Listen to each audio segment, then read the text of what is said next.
बांग्लादेश की राजनीति में एक ऐसा वक्त आया जब शेख हसीना का नाम फिर से सुर्खियों में छा गया है, लेकिन इस बार मामला कुछ अलग है। जहां एक और शेख हसीना बांग्लादेश की सत्ता से दूर है, वहीं दूसरी ओर उनकी मौजूदगी को लेकर बांग्लादेश की अंतरिम सरकार लगातार भारत पर दबाव बनाने की कोशिश कर रही। दरअसल बात तब की है जब शेख हसीना ने भारत का रुख किया। भारत में उनके शरण लेने की खबरें अंतर्राष्ट्रीय राजनीति में हलचल मचा गई। बांग्लादेश की अंतरिम सरकार को उम्मीद थी कि वे आसानी से शेख हसीना को वापस ला पाएंगे और उन पर मुकदमे चलाएंगे, लेकिन जैसे ही उन्होंने भारत की ओर देखा, उनकी उम्मीदों पर पानी फिरता नजर आया। भारत की मोदी सरकार ने चुप्पी साध ली। इस चुप्पी का मतलब अंतरिम सरकार के लिए एक बड़ा संदेश था, शेख हसीना को इतनी आसानी से नहीं सौंपा जाएगा। इसी बीच बांग्लादेश की अंतरिम सरकार ने प्रोफेसर मोहम्मद यूनुस से उम्मीदें लगाई थी। मोहम्मद यूनुस का सोचना था कि अमेरिका और जो बाइडन प्रशासन के समर्थन से वे भारत पर दबाव बनाएंगे, लेकिन हालात ने एक नया मोड़ लिया। अमेरिकी राष्ट्रपति चुनाव में डोनाल्ड ट्रंप की वापसी ने सबको चौंका दिया। ट्रंप ने पहले ही बयान दे रखा था कि बांग्लादेश में हिंदुओं पर अत्याचार हो रहे हैं। ऐसे में अमेरिका की नई प्रशासनिक स्थिति ने अंतरिम सरकार की मुश्किलें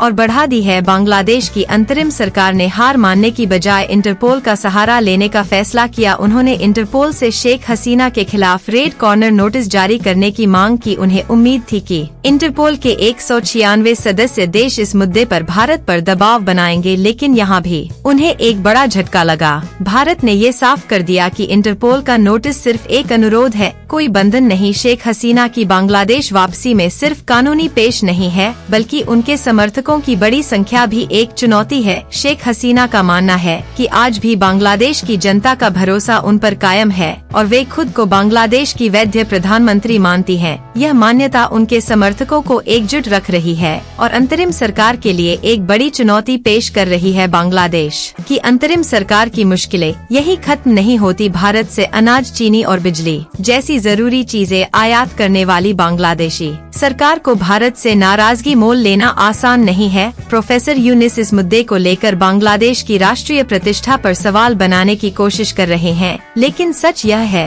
कि उनके पास सीमित विकल्प बचे हैं। एक दिलचस्प पहलू यह भी है कि शेख हसीना भारत में रहते हुए भी बांग्लादेश की राजनीति में अपना खेल जारी रखे हुए हैं। भारत का समर्थन पाकर उनका आत्मविश्वास और भी बढ़ गया है। बांग्लादेश की अंतरिम सरकार अब हर ओर से घिरी हुई महसूस कर रही, क्योंकि उनके पास न तो खुद को वैध ठहराने का पूरा आधार है, न ही शेख हसीना के खिलाफ कानूनी कदम उठाने की पूरी शक्ति। खैर, कुछ भी हो, भारत और बांग्लादेश के बीच साल 2013 में हस्ताक्षरित प्रत्यर्पण संधि का जिक्र यहाँ होता है, लेकिन इस संधि में सिर्फ गंभीर अपराधों के लिए प्रत्यर्पण का प्रावधान है। ऐसे में मोदी सरकार का शेख हसीना को वापस सौंपने का इरादा न दिखाना अंतरिम सरकार के लिए एक संदेश है कि यह मामला जल्द सुलझने वाला बिल्कुल नहीं है। आपका क्या कुछ कहना है शेख हसीना को लेकर? कमेंट कर जरूर बताएं।